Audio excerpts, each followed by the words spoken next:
Bangladesh Myanmar সীমান্তে আবারও উত্তেজনা বেড়েছে।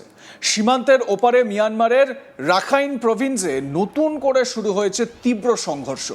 একদিকে মিয়ানমারের সামরিক বাহিনী, অন্যদিকে বিদ্রোহী সংগঠন আরাকান আর্মি। দুই পক্ষের সংঘর্ষে গোটা সীমান্ত এলাকায় তৈরি হয়েছে আতঙ্কের পরিবেশ। বাংলাদেশের সংবাদ মাধ্যমের খবর অনুযায়ী বৃহস্পতিবার সকাল থেকেই কক্সবাজারের টেকনাফ সীমান্ত লাগোয়া মিয়ানমারের বিভিন্ন এলাকায় একের পর এক বিস্ফোরণ এবং ভারী অস্ত্রের গোলাগুলির শব্দ শোনা যায়। শুধু গোলাগুলিই নয়, আকাশপথে বিমান হামলার ঘটনাও সামনে এসেছে। সীমান্তের খুব কাছাকাছি থাকা বাংলাদেশের ওয়াইকেং এবং রিলা ইউনিয়নের বাসিন্দারা সকাল থেকেই বিস্ফোরণের শব্দ শুনতে পান। দীর্ঘ সময় ধরে চলতে থাকে গুলির লড়াই। স্বাভাবিকভাবেই সীমান্তবর্তী এলাকায় বসবাসকারী মানুষের মধ্যে নতুন করে উদ্বেগ ছড়িয়ে পড়ে। সবচেয়ে বেশি সমস্যায় পড়েছেন স্থানীয় মৎস্যজীবীরা। নাফ নদীতে মাছ ধরতে যাওয়া বহু জেলে নিরাপত্তার কথা ভেবে মাঝপথ থেকেই ফিরে আসেন। সীমান্তের এত কাছাকাছি সংঘর্ষ চলতে থাকায় কেউই ঝুঁকি নিতে চাইছেন না। বাংলাদেশের সীমান্তরক্ষী বাহিনী বর্ডার গার্ড বাংলাদেশ বা বিজিবি জানিয়েছে গোটা পরিস্থিতির উপর তারা কড়া নজর রাখছে। সীমান্তে নিরাপত্তা ব্যবস্থা আরও জোরদার করা হয়েছে। পরিস্থিতি যাতে নিয়ন্ত্রণের বাইরে না যায় সেদিকেও নজর রাখা হচ্ছে। এদিকে নতুন করে সংঘর্ষ শুরু হওয়ার আরেকটি বড় আশঙ্কা তৈরি হয়েছে।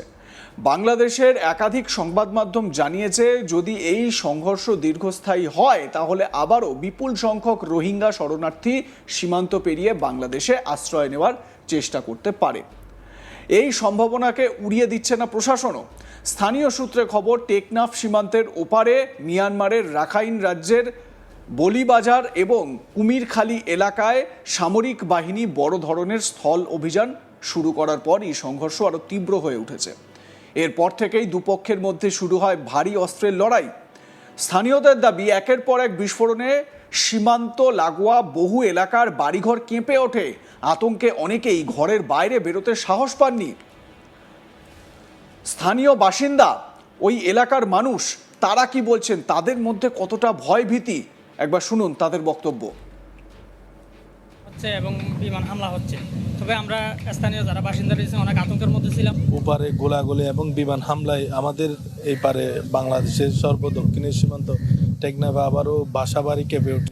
মায়ানমারের যে সীমান্ত এলাকায় তাদের মায়ানমার সরকারের নিজেদের সমস্যার কারণে যে বোমা বর্ষণ হচ্ছে, বোমিং হচ্ছে, তার কারণে আমাদের এই টেকনাফ সীমান্তের জনগণের মধ্যে অনেক হুমকির মুখে পড়ছে। খবর অনুযায়ী শুধু স্থল অভিযান নয়, মিয়ানমারের বিমান বাহিনীও বিদ্রোহী ঘাঁটিগুলিকে লক্ষ্য করে একাধিক বিমান হামলা চালাচ্ছে। বিশেষ করে মংডু এবং বুথিডং এলাকার কাছে আরাকান আর্মির অবস্থান লক্ষ্য করে এই হামলা চালানো হচ্ছে বলে জানা গেছে। আরও একটি গুরুত্বপূর্ণ তথ্য সামনে এসেছে। বিভিন্ন আন্তর্জাতিক এবং বাংলাদেশি সংবাদ মাধ্যমের দাবি, মিয়ানমারের সামরিক বাহিনীকে সহযোগিতা করছে একটি রোহিঙ্গা সশস্ত্র গোষ্ঠী। অর্থাৎ বিদ্রোহী আরাকান আর্মির বিরুদ্ধে লড়াইয়ে সেনাবাহিনীর পাশে দাঁড়িয়েছে এই গোষ্ঠী। তবে সংঘর্ষের প্রকৃত পরিস্থিতি নিয়ে স্বাধীনভাবে সব তথ্য যাচাই করা সম্ভব হয়নি। প্রসঙ্গত, বাংলাদেশ এবং মিয়ানমারের মধ্যে প্রায় 271 কিলোমিটার দীর্ঘ আন্তর্জাতিক সীমান্ত রয়েছে। গত 2.5 বছরে মিয়ানমারের গৃহযুদ্ধের জেরে এই সীমান্তের বড় অংশের পরিস্থিতি আমূল বদলে গেছে। বিদ্রোহী জোট থ্রি ব্রাদারহুড অ্যালায়েন্সের অন্যতম শক্তিশালী সংগঠন আরাকান আর্মি ধীরে ধীরে রাখাইন প্রভিন্সের বিস্তীর্ণ এলাকা নিজেদের নিয়ন্ত্রণে নিয়ে এসেছে। গত বছরের শেষের দিকে মংডু, বুথিডং সহ রাখাইনের বেশিরভাগ অঞ্চল এবং চীন রাজ্যের কিছু এলাকাও আরাকান আর্মির দখলে চলে যায় বলে বিভিন্ন আন্তর্জাতিক প্রতিবেদনে উল্লেখ করা হয়। এই কারণেই বর্তমানে রাখাইন প্রভিন্সের পরিস্থিতি অত্যন্ত স্পর্শকাতর হয়ে উঠেছে।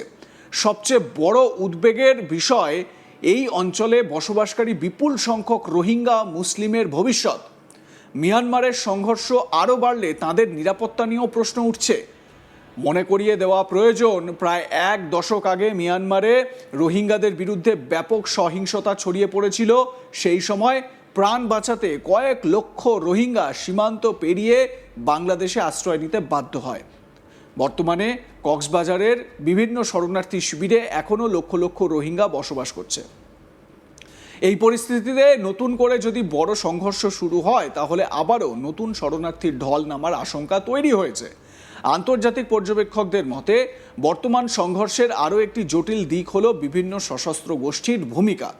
কিছু প্রতিবেদনে দাবি করা হয়েছে রোহিঙ্গা সশস্ত্র সংগঠন আরাকান রোহিঙ্গা স্যালভেশন আর্মি বা আরসা বর্তমানে মিয়ানমারের সামরিক বাহিনীর সঙ্গে সহযোগিতা করছে, আর সেই কারণেই ভবিষ্যতে আরাকান আর্মির পক্ষ থেকে তাদের বিরুদ্ধে পাল্টা হামলার আশঙ্কাও তৈরি হয়েছে বলে বিভিন্ন আন্তর্জাতিক প্রতিবেদনে উল্লেখ করা হয়েছে। যদিও এই দাবিগুলি স্বাধীনভাবে সব দিক থেকে নিশ্চিত হওয়া যায়নি। সব মিলিয়ে বাংলাদেশ মিয়ানমার সীমান্তে নতুন করে শুরু হওয়া এই সংঘর্ষ গোটা অঞ্চলের নিরাপত্তা পরিস্থিতিকে আবারও উদ্বেগের মুখে ফেলেছে। আপনাদের একটু বোঝানোর চেষ্টা করি, ধরুন নদী, সেই নদীর ওপারে মিয়ানমার, সেখানে ভয়ঙ্কর একটা সংঘর্ষ তৈরি হয়েছে বা নতুন করে উত্তেজনা তৈরি হয়েছে, আর এপারে বাংলাদেশ, সেখানে একটা আশঙ্কা যে আবার যদি এই রকম পরিস্থিতি তৈরি হয়, এই রকম পাল করে একদম পিলপিল করে বাংলাদেশে ঢুকে পড়বে মিয়ানমারের রোহিঙ্গা মুসলিমরা। তো ওই এলাকার যারা বাংলাদেশি নাগরিক রয়েছেন তারা কতটা আশঙ্কায় রয়েছেন এ বিষয়ে শুনুন তাদের বক্তব্য আরও একবার। গুলি হচ্ছে এবং বিমান হামলা হচ্ছে, তবে আমরা স্থানীয় যারা বাসিন্দা রয়েছে অনেক আতঙ্কের মধ্যে ছিলাম। ওপারে গোলাগুলি এবং বিমান হামলায় আমাদের এই পারে বাংলাদেশের সর্বদক্ষিণের সীমান্ত টেকনাফে আবারও বাসাবাড়ি কেঁপে ওঠে। মায়ানমারের যে সীমান্ত এলাকায় তাদের মায়ানমার সরকারের নিজেদের সমস্যার কারণে যে বোমাবর্ষণ হচ্ছে, বম্বিং হচ্ছে, তার কারণে আমাদের এই টেকনাফ সীমান্তের জনগণের মধ্যে অনেক হুমকির মুখে পড়ছে।